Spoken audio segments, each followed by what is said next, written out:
आज हम श्रीमद् भगवत गीता के बारे में काफी सारी चर्चा जो है वो करने वाले हैं। सबसे पहले हम शुरू करेंगे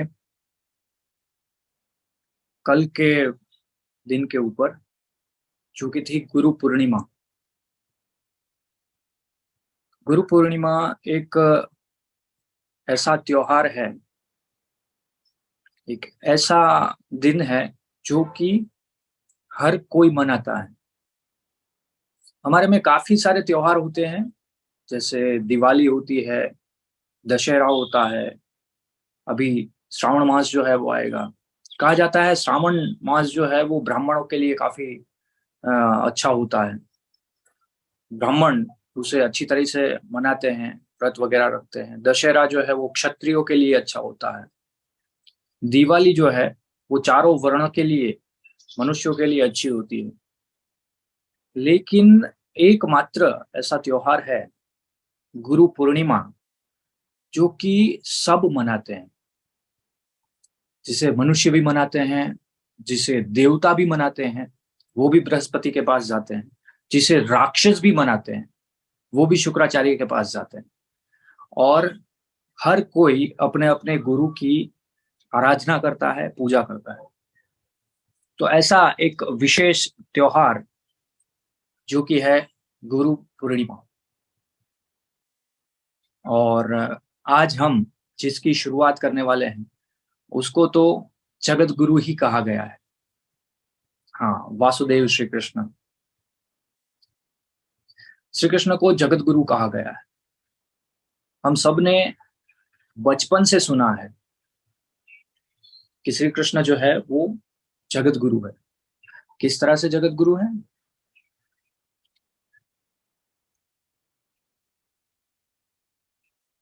ऐसे जगत गुरु के मुंह से जो श्रीमद् भगवत गीता का दिव्य प्रसाद हमें मिला है, आज हम उसकी बात करेंगे। श्रीमद् भगवत गीता एक स्मार्त ग्रंथ है। स्मार्त ग्रंथ क्या होता है? जैसे वेदों का सार जो है वो उपनिषद है और ब्रह्म सूत्र है। उपनिषद के अंदर मंत्र दिए गए हैं और ब्रह्म सूत्र के अंदर सूत्र दिए गए हैं। उपनिषद जो है वो वेदों के ज्ञाता के लिए काफी ही फायदेमंद रहता है।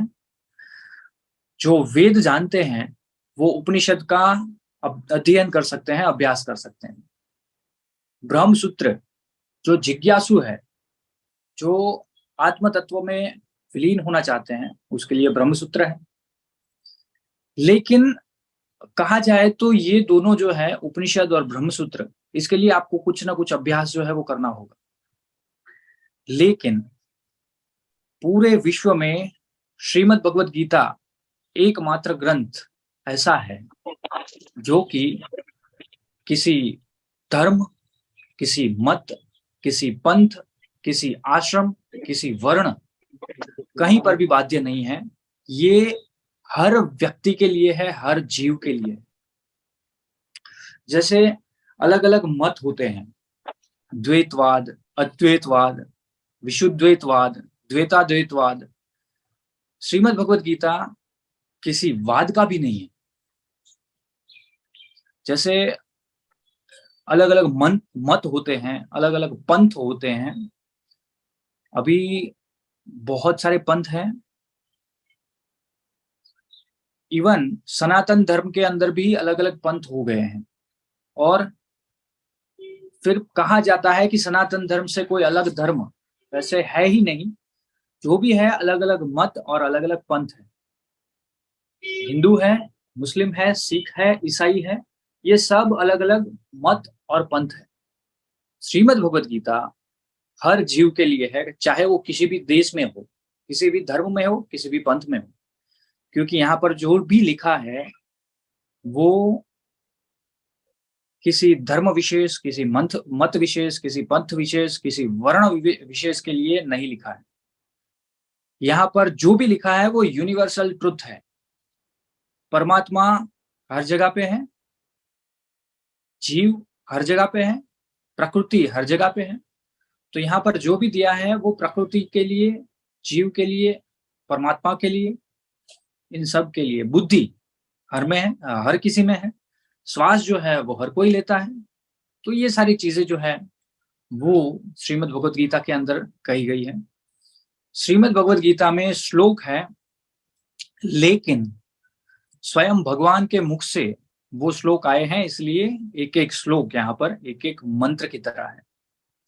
अब हम सबसे विशेष बात जो है वो यहाँ पर करेंगे। आप में से काफी सारे लोगों को ऐसा होगा कि श्रीमद् भगवत गीता जो है वो लाइव टेलीकास्ट जो है वो चल रहा था।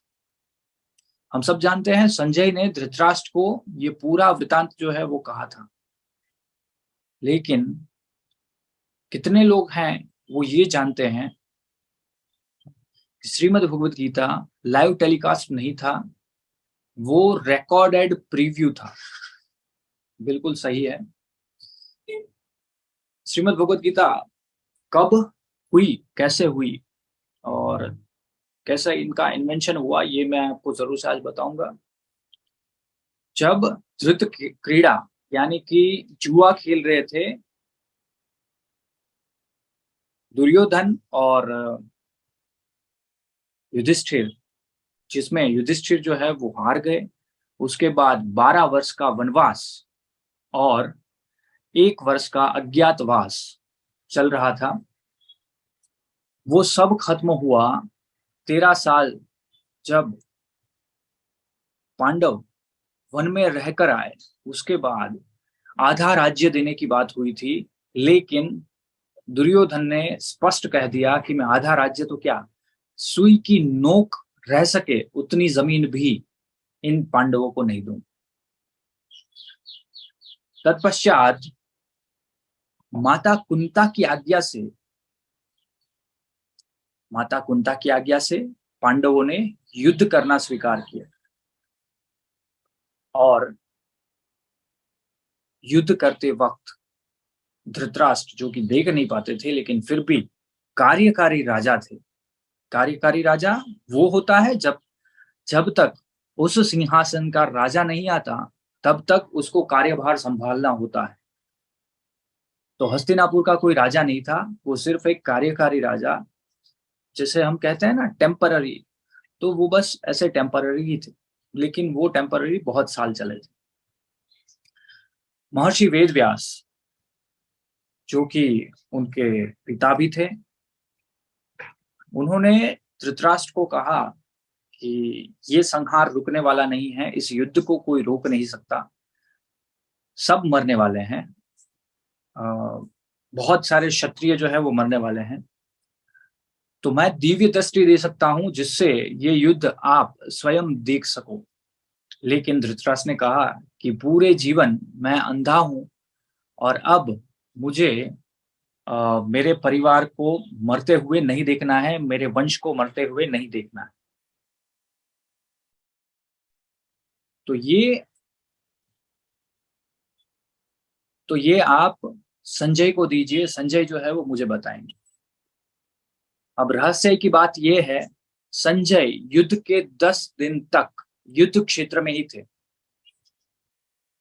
बिल्कुल सही है, ये लाइव टेलीकास्ट नहीं था। जब भीष्म पितामह बाणशैया पर सोए हुए थे, उसके बाद संजय जो है वो जाते हैं और तब संजय धृतराष्ट्र को ये पूरा वृतांत जो है वो सुनाते हैं।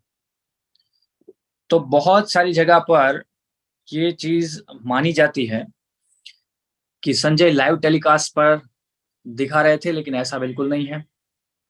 संजय 10 दिन तक युद्ध क्षेत्र में, युद्ध भूमि में थे। जब भीष्म पितामह बाणशैया पर सो गए, तब युद्ध को हार जाएंगे ऐसा भय सबके हृदय में जागने लगा, जो भय पहले दिन दुर्योधन के हृदय में था। उसके बाद महाभारत के द्रोण पर्व के 25वें अध्याय में श्रीमद् भगवत गीता का वर्णन जो है वो किया गया है। तो काफी बार हम बड़े बड़े कथाकार जो है, बड़े बड़े संत जो है, उसके मुंह से भी सुनते हैं क्योंकि वो भी कहीं ना कहीं सीरियल वगैरह देखकर ऐसा स्वीकार कर लेते हैं कि लाइव टेलीकास्ट चल रहा था। लेकिन जब आप महाभारत पढ़ोगे तब वास्तव में आपको पता चलेगा कि ये कोई लाइव टेलीकास्ट नहीं है।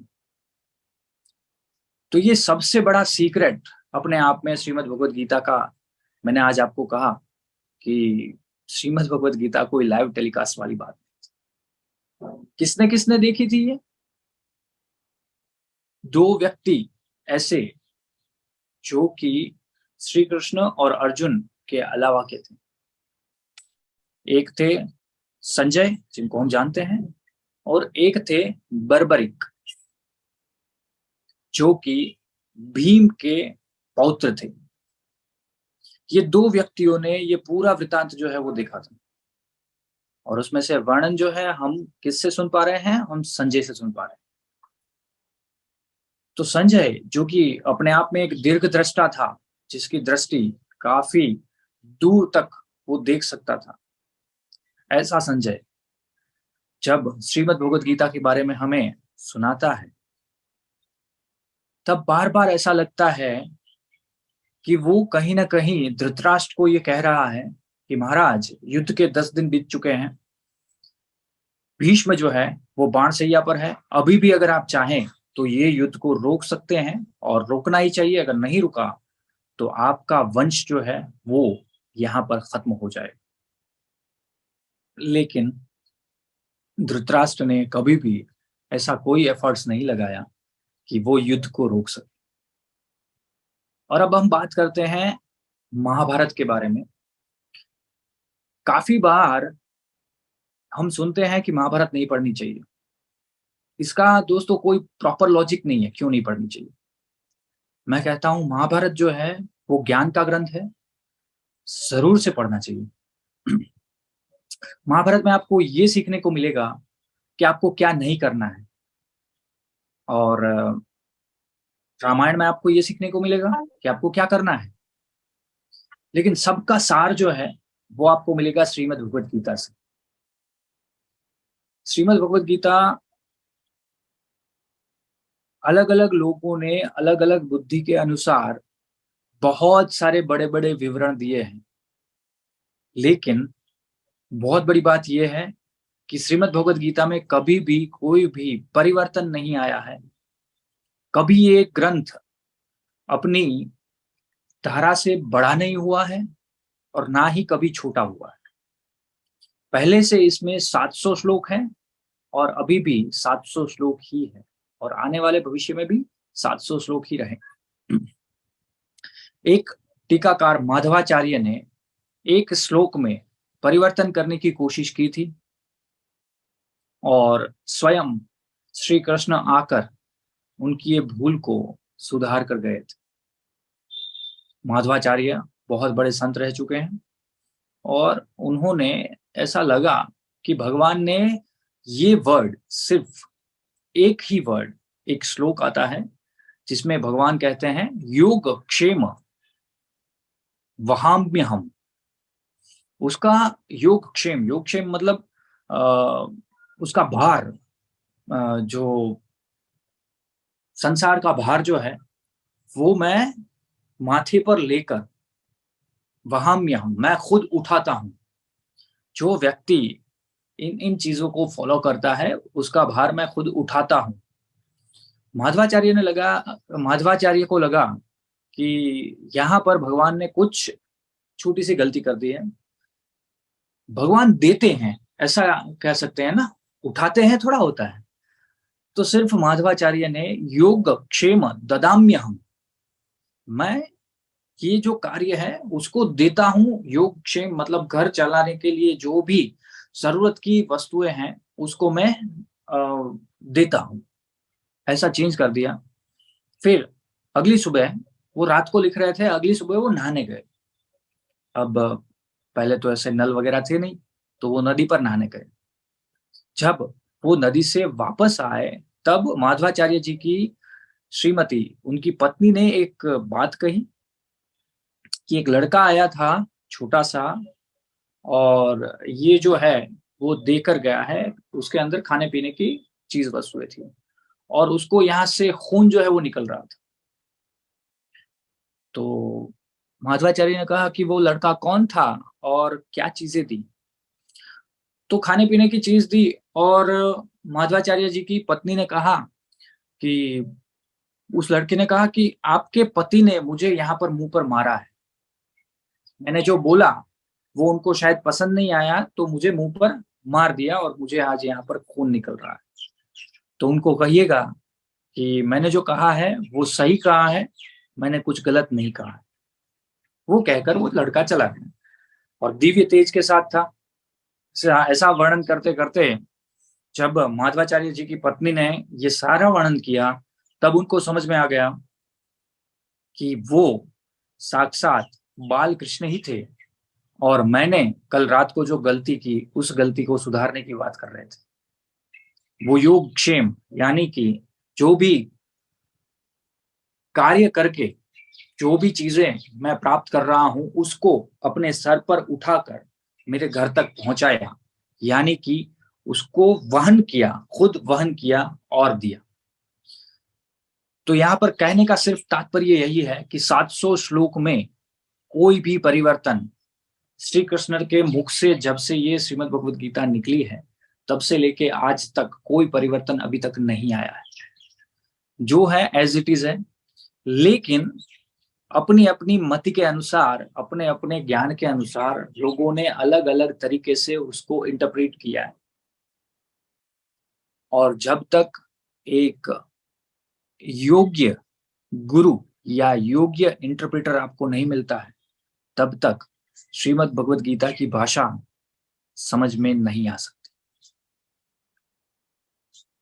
बहुत सारी बार मैंने ऐसे लोगों को देखा है जो श्रीमद् भगवद गीता को काफी अलग नजरिए से देखते हैं। वो गुजराती में कहावत है, हणे एने हणवामा वांधो नहीं। ऐसा कुछ भी श्रीमद् भगवद गीता के अंदर नहीं दिया है। मतलब जो मारता है उसको मारने में कोई दो राय नहीं है, ऐसा कुछ भी श्रीमद् भगवद गीता के अंदर नहीं दिया है। एक सिंह की प्रवृत्ति होती है मारकर खाना, वो मांसाहारी होता है तो उसको मार नहीं सकते, वो उसकी प्रवृत्ति है, वो प्रकृति के अनुसार काम कर रहा है। तो ऐसा नहीं है हणे ने हणवामा मांधो नहीं, ऐसा कुछ भी श्रीमद् भगवद गीता के अंदर नहीं दिया है। श्रीमद् भगवद गीता के अंदर जीवन क्या है, जीव क्या है, जड़ क्या है, प्रकृति क्या है, चेतन क्या है, आत्मा क्या है, परमात्मा क्या है, बुद्धि क्या है, व्यवसायित्मा का बुद्धि क्या है, अव्यवसायित्मा का बुद्धि क्या है, प्राण क्या है, ये सारी चीजें जो है वो दी गई। लेकिन युद्ध क्षेत्र के अंदर ये सारी चीजें दी है, इसलिए लोग जो है वो इसे युद्ध का ग्रंथ समझते हैं। और यहीं पर श्री कृष्ण की सबसे बड़ी कह सकते हैं साजिश मान लो या सबसे बड़ी बुद्धिमत्ता मान लो, कुछ भी मान लो। श्रीमद् भगवद गीता में 18वें अध्याय में श्री कृष्ण ने स्पष्ट कहा है कि किसी भी ऐसे पात्र को जो इसके योग्य नहीं है उसको ये विद्या, ये ज्ञान नहीं देना है। इसीलिए ये शायद युद्ध क्षेत्र के अंदर दिया है, क्योंकि लोग इसको युद्ध का ग्रंथ, लोग इसको महाभारत का ग्रंथ जो है वो समझे। ऐसा लगे कि वो तो युद्ध नहीं करना चाहता था और श्री कृष्ण ने उसको कहा कि ये देखो, ये तुम्हारी पत्नी के साथ ये किया है, तुम्हारे पिता के साथ ये किया है। ऐसा एक भी श्लोक श्रीमद् भगवद गीता के अंदर नहीं है जो कि अर्जुन को उकसाता हो। कहीं पर भी श्री कृष्ण ने ऐसा नहीं कहा है कि आपके साथ पास्ट में ये हो गया है इसलिए आप युद्ध करो, आप बदला लेने के लिए युद्ध करो, ऐसा कभी नहीं कहा है। नॉट अ सिंगल श्लोक, नॉट अ सिंगल वर्ड, एक शब्द भी ऐसा नहीं है जो बदला लेने के लिए श्री कृष्ण ने कहा हो। तो ये है श्रीमद् भगवद गीता का सीक्रेट। और अब से हम कल से शुरू करेंगे श्रीमद् भगवद गीता के बारे में और भी रोचक तथ्य। पहला श्लोक धर्म क्षेत्री कुरुक्षेत्र, जो कि ये नोट कर सकते हैं, श्रीमद् भगवद गीता के बारे में जानने वाले भी 1 लाख में से 3 से 4 लोगों के पास ये नॉलेज है। क्या श्रीमद् भगवद गीता युद्ध के 10वें दिन कही गई थी? किसने किसको की थी? संजय ने धृतराष्ट्र को कही थी। कहां पर, यानी कि महाभारत में कहां पर लिखी है? भीष्म पर्व में 25वें अध्याय में ये शुरू होती है। तो अगर कोई भी कहता है ना कि कहां से आपको ये रेफरेंस मिला, तो ये रेफरेंस मिलता है महाभारत से, जहां का ये ग्रंथ है। लाख में से 2-3 लोगों को ये नॉलेज है, और अगर आप ये वीडियो देख रहे हैं लाइव में, अगर मेरे साथ हैं, तो ये नॉलेज आज आपको मिल गया। तो वो 1 लाख में से, लाखों में से एक आप हो गए। तो दोस्तों, कल हम देखेंगे धृतराष्ट्र ने क्या कहा उस प्रथम श्लोक के अंदर। धर्म क्षेत्रे कुरुक्षेत्रे समवेता युयुत्सवा मामका पांडवाश्चैव किम कुर्वर्त संजय। संजय को पूछा जाता है कि ये बाण शैया पर सोए तो सोए कैसे? वो क्षेत्र के अंदर कौन लोग क्या कर रहे थे? क्योंकि धृतराष्ट्र को ये पता था कि पांडव कभी भी युद्ध नहीं करेंगे जब तक भीष्म उसके सामने है। और इस बार तो भीष्म भी थे, द्रोणाचार्य भी थे, पितामह भी थे और गुरु भी थे, और भी बहुत सारे लोग थे। वो आगे के श्लोकों में हम जरूर से देखेंगे।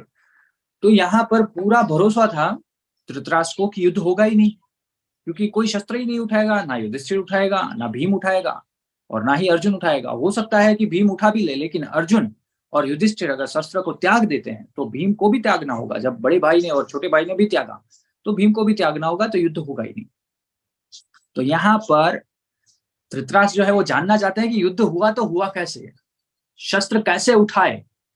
ये ज्ञान, जो श्रीमद् भगवद गीता का ज्ञान युद्ध क्षेत्र के अंदर अर्जुन को दिया जा रहा है, वो ऑलरेडी युधिष्ठिर को पहले ही दिया गया था श्री कृष्ण के द्वारा। लेकिन यहाँ पर बात जो है वो युद्ध क्षेत्र की हो रही है। यहाँ पर बात जो है वो धृतराष्ट्र संजय को पूछ रहे हैं उसकी हो रही है। तो ये है सीक्रेट्स ऑफ श्रीमद् भगवद गीता। ये सीक्रेट्स आपको कैसे लगे, इसकी जरूर से एक बार चैट बॉक्स में टाइप कीजिए, ताकि मुझे भी पता चले कि आपको यहाँ से कुछ नया जानने को मिला या नहीं। और हम इस सिलसिले को आगे फॉरवर्ड करते रहेंगे और रोज नया नया सीखते रहेंगे। तो जरूर से एक बार कमेंट कीजिए, और कमेंट में जय श्री कृष्ण भी साथ में जरूर से लिखिए। उसके बाद हम आज के इस दिन को यहाँ पर समाप्त करते हैं, और कल वापस से मिलते हैं नए अध्याय के साथ। और